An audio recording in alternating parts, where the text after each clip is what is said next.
ഏതൊരാൾ മനസ്സ് വിഷമിച്ചാലും, ഏതൊരാൾക്കൊരു പ്രശ്നം വന്നാലും, അത്ര കാലം സ്നേഹത്തോടെ കൊണ്ടു നടന്നിട്ടുണ്ടെങ്കിൽ, ഒരിക്കലെങ്കിലും അദ്ദേഹത്തിന്റെ നാമം സ്നേഹത്തോടെ എന്റെ ഗുരുവായൂരപ്പ എന്ന് ഒരിക്കലെങ്കിലും വിളിച്ചിട്ടുണ്ടെങ്കിൽ നിങ്ങളുടെ ചുമലിൽ ഒരു കൈ വന്ന് വീഴുമെന്ന് ഉറപ്പായിട്ട് വിശ്വസിച്ചോളൂ. ഞാൻ ഗുരുവായൂരപ്പന്റെ നാമത്തിലാണ് നിങ്ങളോട് പറയുന്നത്.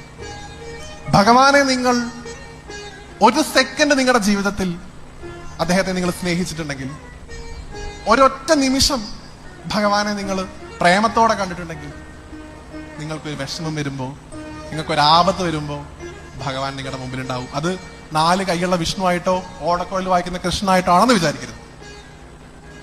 പല രൂപത്തിൽ, പല രീതിയിൽ, പല ചിന്തകളിൽ ഗുരുവായൂരപ്പൻ നിങ്ങളുടെ മനസ്സിലുണ്ടാവും. നേരത്തെ പറഞ്ഞല്ലോ, ഭഗവാൻ ധർമ്മച്യുതി വരുന്ന സമയത്ത് അവതാരങ്ങൾ എടുത്തുകൊണ്ടേയിരിക്കും. എവിടെയാ അവതാരങ്ങൾ എടുക്കണേ?